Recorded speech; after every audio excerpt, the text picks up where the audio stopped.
Sorry keputus teman-teman, internetnya interrupt.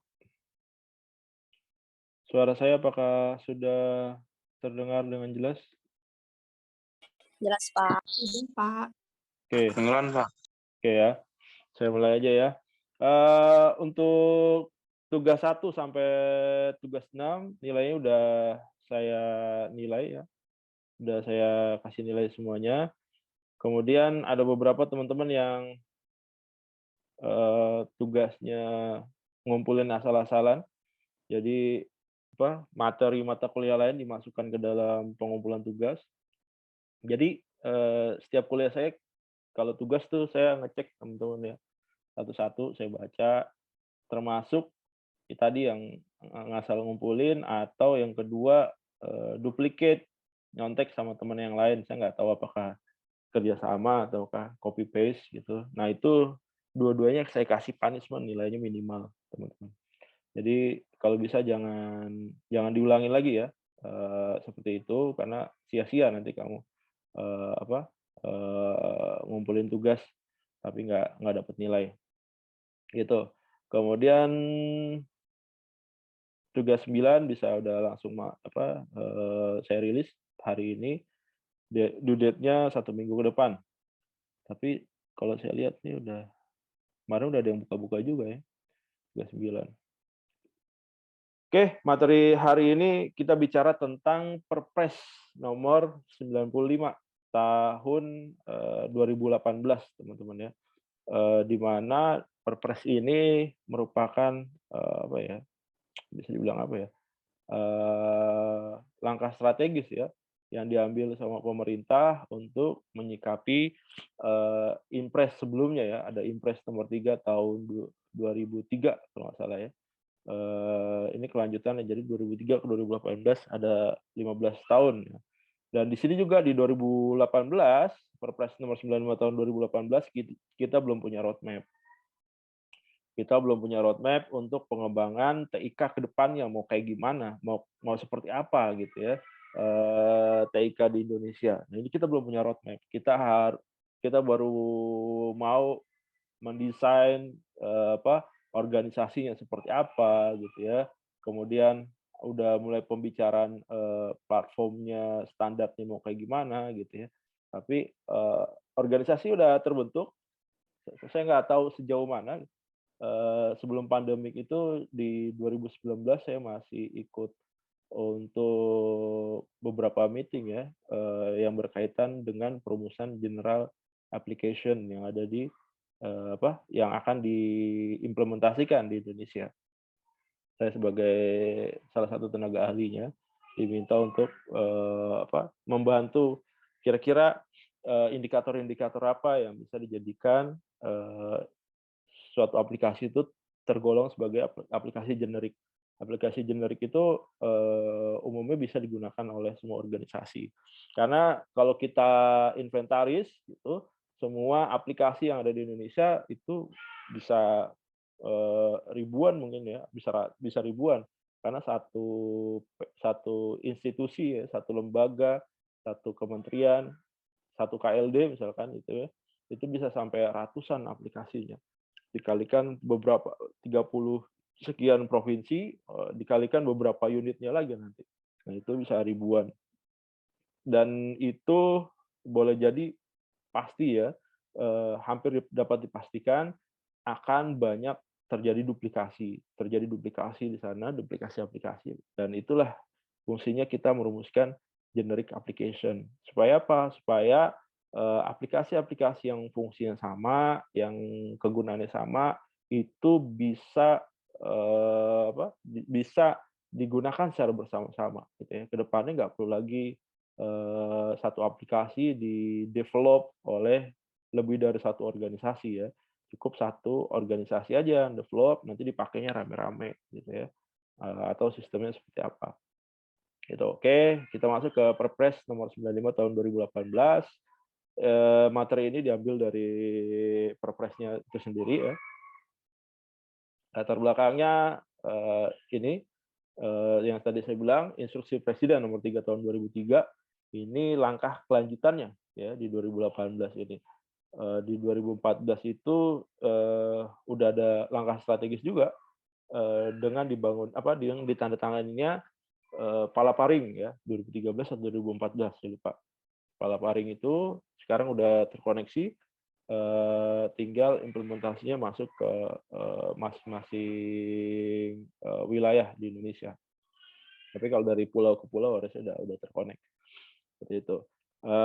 Nanti itu juga sebagai backbone ya, untuk mensupport aplikasi-aplikasi yang akan, diterapkan atau yang akan digunakan oleh seluruh KLD. KLD itu K-nya kementerian, L-nya lembaga, D-nya daerah gitu ya. KLD biasanya K strip L strip D kalau di pemerintahan, gitu. Oke, kemudian di 2015 dulu kita punya namanya PEGI ya, Pemeringkatan E-Government di Indonesia, itu di tahun terakhir itu tahun 2014, 2015 lah terakhir ya. Itu, rata-rata mendapatkan indeks 2,7 ya, baik. Dan instansi daerah itu punya indeks 2,5, bahkan mungkin kalau nggak salah ada yang 1 ya teman-teman ya. Ini juga setiap KL ini bergantung, pada apa, APBD-nya, pendapatan daerahnya dia dan anggaran pembelanjaan, daerahnya dia seperti, seberapa besar ya. Bahkan seperti yang pernah saya ceritakan ya, ada beberapa daerah yang, nggak punya sama sekali anggaran TI gitu ya. Kalau ditanya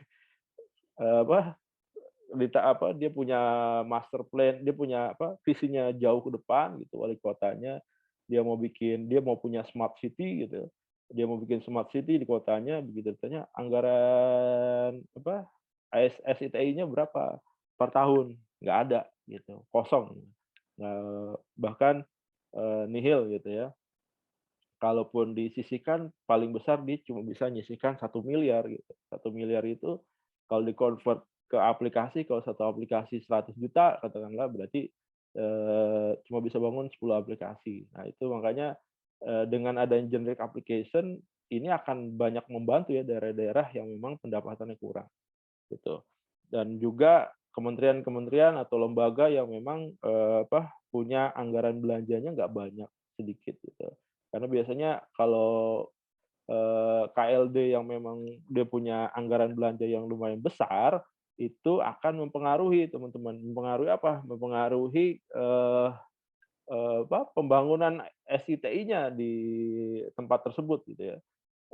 Biasanya pemeringkatan e-Gov itu related ya, daerah-daerah yang memang, punya anggaran yang besar, biasanya pemeringkatan e-Gov-nya lebih tinggi karena dia punya cukup dana untuk mengembangkan itu. Tapi yang yang APBD-nya, anggaran belanjanya kecil gitu yang bermasalah. Terakhir kita punya, pemeringkatan e-Gov di 2015, sampai saat ini saya belum ngecek lagi ya. Terakhir itu saya cek tahun kemarin gitu. Tahun kemarin saya cek itu, belum belum belum ada ya, teman-teman ya. Belum belum muncul lagi. Terakhir itu 2015, kemudian setelah itu nggak ada kelanjutannya. Mungkin nggak tahu setelah, dibentuknya organisasi, TIK ke depannya itu, apakah, akan dihadirkan lagi nih pemeringkatan e-Gov.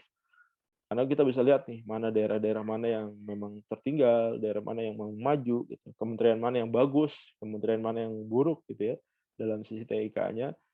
Karena, dengan TIK harusnya bisa membawa, warna baru buat organisasi, kemudian bisa, meningkatkan produktivitas, bisa meningkatkan layanan gitu ya, untuk, bisnisnya, untuk citizens-nya, untuk employee-nya gitu ya, antar government-nya juga gitu, pertukaran data. Hasil PG mengindikasikan adanya permasalahan dalam pengembangan SPB nasional. Di tahun 2015 sudah mengindikasinya, kuat banget ya, masalahnya besar sekali gitu. Kayak saya ke beberapa daerah, dia punya roadmap yang memang kepala-kepala daerahnya itu, wali kotanya udah punya, visi yang jauh ke depan gitu ya. Dia mau bangun ini, dia mau bangun itu. Jangan sampai setiap daerah gitu ya, dia punya eee, visi yang jauh ke depan gitu ya, tapi dia bangunnya secara silo, bangunnya sendiri-sendiri. Nah, itu yang bisa menyebabkan pemborosan anggaran ya. Harusnya bisa dihemat, dialokasikan ke sektor-sektor lainnya, ini, difungsikan ke IT gitu ya. Kalau memang bisa di-sharing ya kenapa enggak gitu ya. Kalau memang nggak perlu dibangun, kenapa harus dibangun gitu ya. Jadi, sistem informasi itu hadir untuk menjawab permasalahan ya, dan juga yang kedua untuk menjawab kebutuhan bisnis.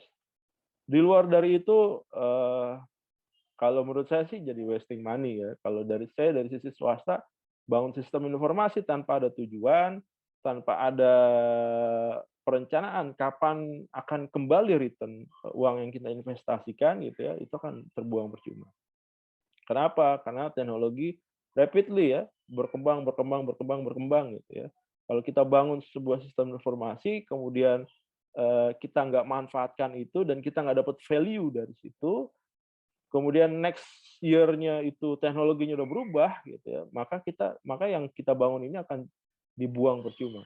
Daripada kita bangun percuma sesuatu sistem informasi, ya mendingan nggak usah dibangun, mendingan, aplikasi atau sistem informasi yang nggak ada gunanya itu, dananya dialokasiin ke sektor yang lain. Nah, ini permasalahan-permasalahannya tadi selain, PEGI-nya kecil gitu ya, bahkan ada yang 1 koma saya lihat, eee eee, permasalahan berikutnya adalah belum ada tata kelola SPBE terpadu secara nasional ya. Jadi, ya ini nih yang saya bilang nih, total total belanja hardware dan software di 2014 sampai 2016 itu 12.700.000.000.000. Itu 2014 sampai 2016. Saya belum dapat datanya nih yang 2016 sampai 2021 ya. Jadi rata-rata per tahunnya itu naik 4.230.000.000.000 rupiah, dan itu terus meningkat tiap tahunnya. Eee, yang nightmare lagi ya, harus diwaspadai lagi ya, wali kota baru ini punya pemikiran yang fresh gitu ya, yang inovatif, dia punya visinya ke depan, tentang teknologi gitu ya, tapi, nggak didukung sama SDM IT yang kuat gitu ya. Eee, itu jadi si malakama juga teman-teman ya. Makanya, kalau saya bimbing skripsi itu saya selalu nanya mahasiswa saya ya, "Aplikasi yang kamu buat ini menjawab permasalahan apa?" Gitu ya. Atau, menjawab kebutuhan bisnis apa gitu. Kalau tanpa ada permasalahan dan kebutuhan bisnis ya nggak usah dipakai gitu ya, cari judul yang lain. Karena itu nanti akan terbentuk teman-teman. Kalau, Anda diloloskan misalkan bikin sistem informasi tanpa ada permasalahan, tanpa ada kebutuhan, begitu masuk ke dunia kerja, Anda masuk ke pemerintahan misalkan ya, Anda akan, mengeluarkan solusi-solusi aplikasi itu. Ini bikin aplikasi, itu bikin aplikasi, ini bikin aplikasi gitu ya.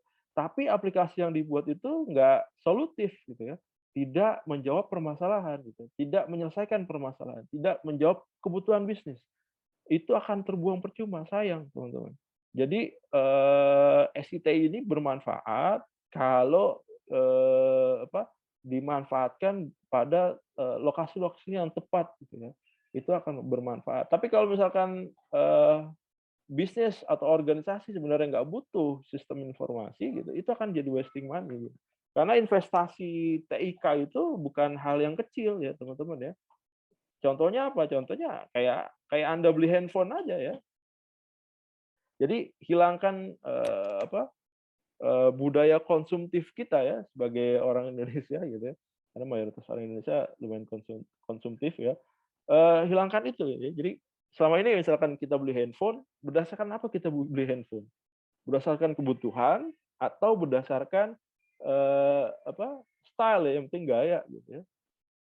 Anda punya iPhone, terbaru gitu ya, tapi, eee, Anda beli paket data harian, ya buat apa gitu ya. Lebih baik Anda, beli handphone yang standar-standar aja, tapi Anda lancar internet gitu ya. Atau Anda punya, handphone yang high tech gitu, tapi digunainnya cuma buat sosial media gitu ya, sayang gitu. Atau Anda punya laptop, MacBook ini ya, seperti yang saya pakai MacBook, tapi Anda gunain MacBook ini hanya untuk apa, untuk apa, ngetik Word aja gitu.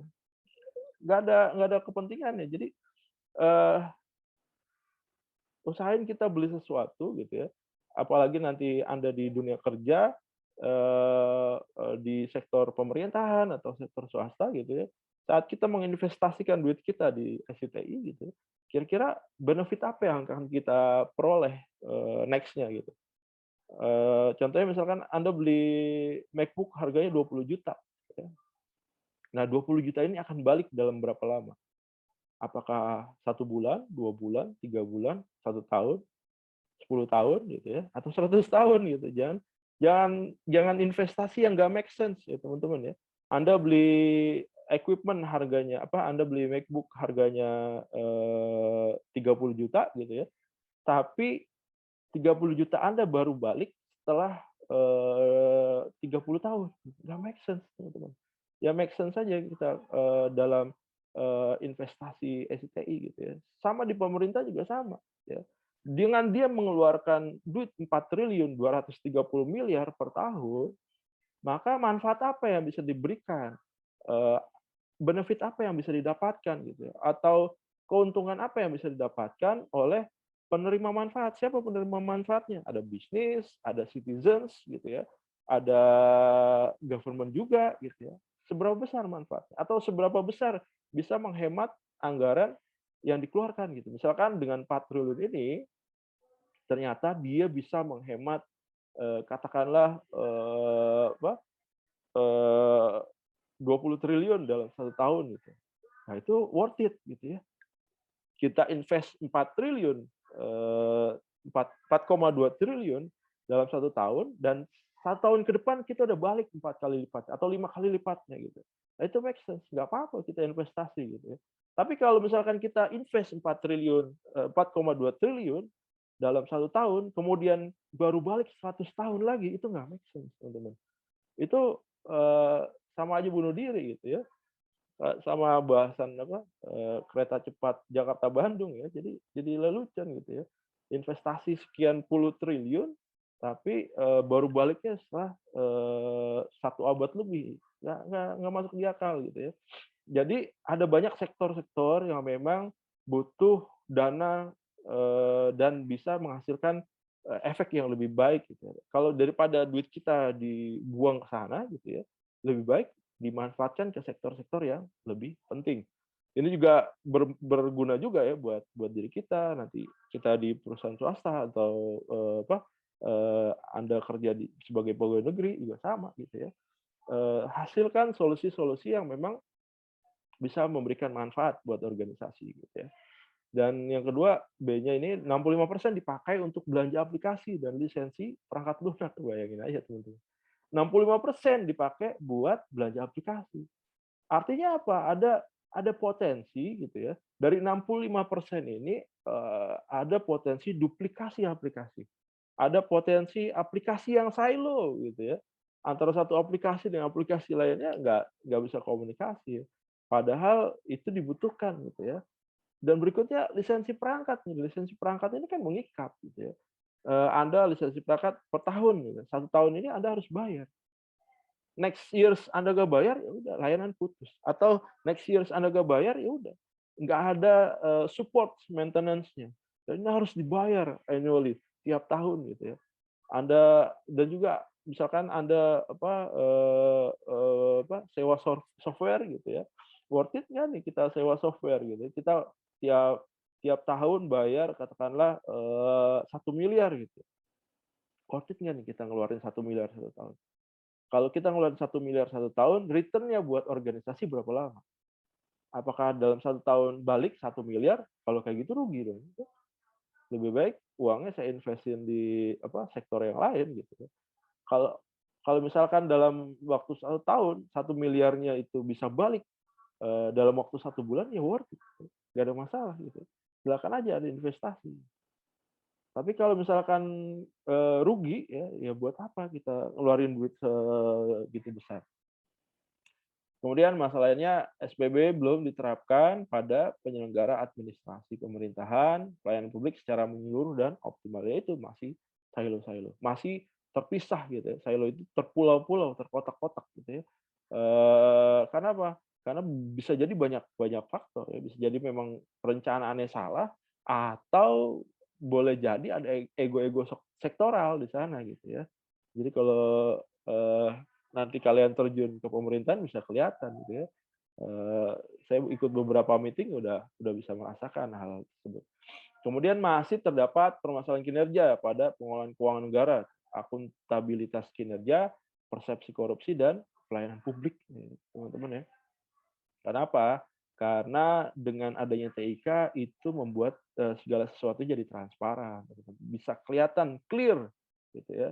Nih, menurut BPK nih dari Badan Pemeriksa Keuangan, laporan ikhtisar hasil pemeriksaan semester kedua di tahun 2017 mengungkapkan ada 5.800 permasalahan. 19%-nya dari total permasalahan menyangkut SPI, sistem pengendalian intern, 33% total permasalahan menyangkut ketidakpatuhan, gitu. 48% total menyangkut ketidakhematan, ketidakefisienan, dan ketidakefektifan. Bayangin aja teman-teman ya. Dan harusnya nih KPK itu eh, eh, saat dia mau menegakkan nyari tersangka-tersangka korupsi gitu ya, ini reverse aja ke laporan BPK. Udah clear ya, karena apa? Dia melakukan auditi gitu ya. Ada penyimpangan apa di sana? Ada apa? Pembelian tanah yang memang di atas harga wajar gitu ya. Ataukah ngebeli tanah negara? Ini yang paling banyak kasus kan negara beli tanah negara gitu ya. Jadi aneh gitu ya, teman-teman.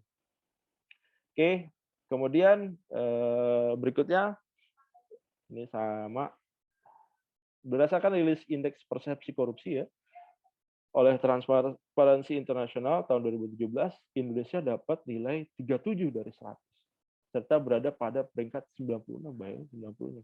Dan ini menunjukkan belum adanya perkembangan atas persepsi korupsi. Wajar aja kalau menurut saya undang-undang KPK itu direvisi, teman-teman. Karena kita produk reformasi itu salah satunya adalah KPK, teman-teman. Kita reformasi udah tahun 98, katakanlah 2000 lah kita baru start. Udah 17 tahun ya, teman-teman. Udah 17 tahun berlalu, tapi nggak ada perkembangan indeks korupsi kita. Nah ini di tahun 2016 ke 2017 itu kita punya nilai yang sama. Ada what's wrong gitu, ada masalah apa gitu. Apakah memang solusinya adalah TIK? Jangan-jangan solusinya bukan KPK gitu, solusinya TIK gitu. Kita sebenarnya nggak butuh KPK bisa jadi gitu.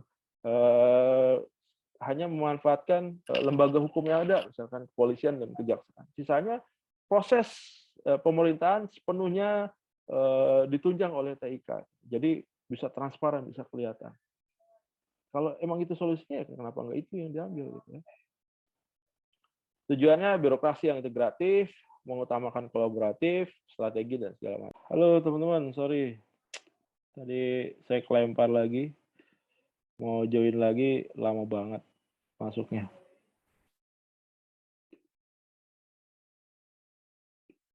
Maaf ya. Oke, lanjut aja ya.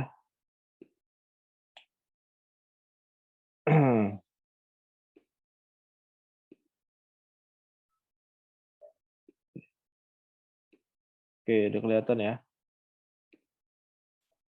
Ini tujuannya ya dari Perpresnya. Nanti Anda bisa baca. Ini visinya. Visi dari SPBE. Ada beberapa visi. Penataan dan penguatan, pengembangan pelayanan publik gitu ya. Kemudian fondasinya harusnya termasuk dengan standar-standar ya. Kemudian bangun SDM yang kompeten. Kemudian ini prinsip-prinsipnya ya jadi pengembangan SPB itu harus efektivitas, keterpaduan gitu ya. Ada integrasinya gitu ya. Kemudian kesinambungan, keberlanjutan gitu ya. Enggak produknya dibangun terus tiba-tiba itu adalah end time-nya gitu ya. atau itu adalah versi last version-nya gitu, nggak seperti itu. Jadi ada kesinambungan gitu ya. Kemudian, berbau efisiensi, akuntabilitas gitu ya. Makanya tadi saya bilang jangan-jangan Indonesia ini solusi untuk memberantas korupsi di Indonesia bukan KPK ya. Jangan-jangan solusinya adalah sistem informasi, TIK gitu ya. Sisanya, dengan memanfaatkan, penegak hukum yang ada polisi, ada jaksa gitu ya. Kemudian yang berikutnya ada interoperabilitas, yang berikutnya adalah, security, keamanan. Sangat penting karena beberapa kali kita, udah banyak dengar kabar lah, situs A kena hack, kementerian A kena hack, kementerian B kena hack gitu ya. Lembaga A, lembaga B, lembaga C kena hack gitu ya. Diintervensi website-nya, itu, harusnya nggak sampai sejauh itu ya. Kemudian karena ada juga, faktor-faktor, pembicaraan-pembicaraan negara, melibatkan pejabat-pejabat penting yang memang, yang akan mengeluarkan keputusan-keputusan strategis gitu. Itu, sangat sangat urgent ya, faktor security. Karena kita punya track record ya, pernah disadap oleh Australia kalau nggak salah ya, pembicaraan pejabat negara kita. Nah itu kalau misalkan ada nego sesuatu gitu ya, kayak nego Freeport, tambang yang baru ya, tambang nikel, tambang, bahan baku untuk pembuatan batu baterai tenaga elektrik ya, buat, electric car dan segala macam, eee, pembicaraan, orang-orang penting ini bocor, nah otomatis dalam proses negosiasinya itu akan, tidak maksimal nanti ya. Nah itu makanya faktor security itu sangat penting. Kemudian ini prinsip-prinsipnya, ini penjelasannya, prinsip-prinsipnya. Ini ruang lingkupnya, ada tata kelola, kemudian manajemen, SPBE, audit ya, audit TIK, ini sangat penting audit. Kemudian penyelenggara SPBE, percepatan SPBE, pemantauan dan evaluasi yang ketujuh, gitu. Yang keenam, sorry. Jadi unsur-unsur, tata kelolanya di dalamnya ada, proses bisnis, data, infrastruktur, dan aplikasi ya. BDAT ya, bisnis, data, application, eee eee, teknologi. Atau di sini bisa juga proses bisnis, data, infrastruktur, aplikasi. Kemudian, data dan informasi, kemudian, layanan SPBE dan keamanan SPBE. Arsitekturnya itu, di skala nasional itu ada SPB nasional, di bawahnya ada pusat, di bawahnya lagi ada, daerah. Sama seperti hierarki, kepemerintahan ya yang kita, jalani selama ini. Arsitekturnya, serupa dengan itu. Domain arsitekturnya di dalamnya ada proses bisnisnya, kita harus bakuin tuh proses bisnisnya. Karena boleh jadi ada beberapa KLD punya proses bisnis yang sama, karena itu related dengan nanti, generic application-nya mau seperti apa. Kemudian domain data, domain arsitektur data dan informasinya, kemudian, arsitektur infrastruktur, arsitektur aplikasi, arsitektur, security-nya mau kayak gimana, gitu, arsitektur layanannya seperti apa. Nah ini masuk ke dalam domain arsitektur. Manajemennya ada manajemen risiko, keamanan data dan informasi, kemudian manajemen aset dan teknologi informasi, manajemen sumber daya manusia, kemudian manajemen pengetahuan dan perubahan, dan manajemen layanan SPBE.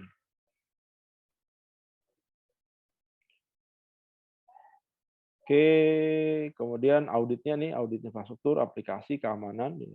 Ya, apa yang diperiksa, tata kelolanya, fungsionalitasnya, kinerja TIK, dan aspek TIK yang lain.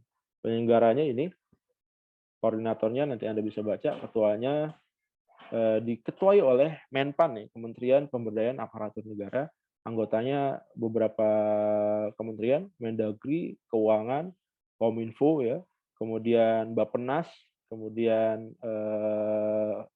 BSSN, kemudian lembaga pemerintah non kementerian yang tugasnya pemerintahan di bidang pengkajian dan penerapan teknologi BPPT ya.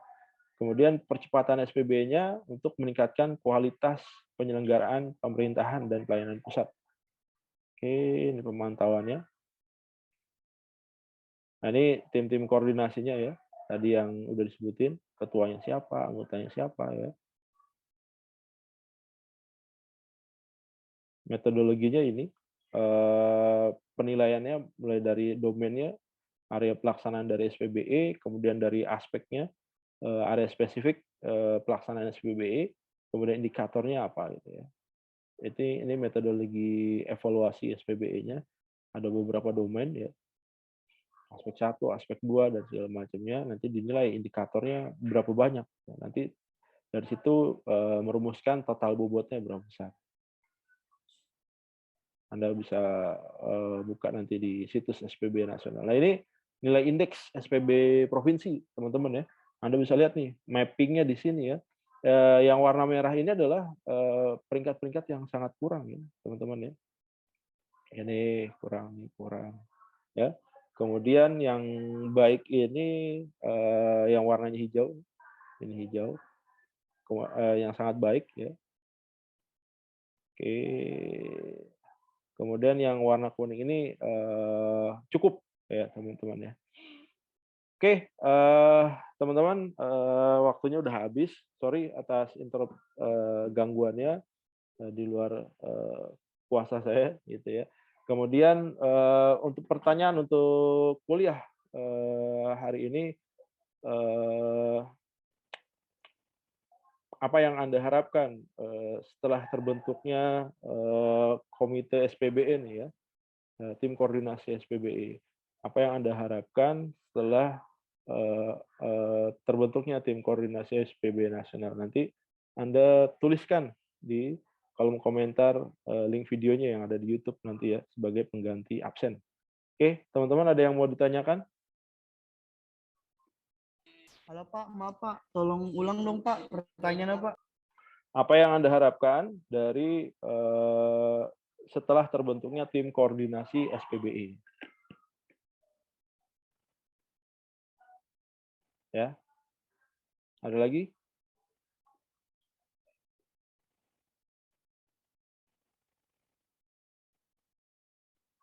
Cukup? Nggak ada ya? Oke, kalau nggak ada, saya cukupkan. Mohon maaf atas kekurangannya tadi. Terima kasih. Selamat siang. Assalamualaikum warahmatullahi wabarakatuh.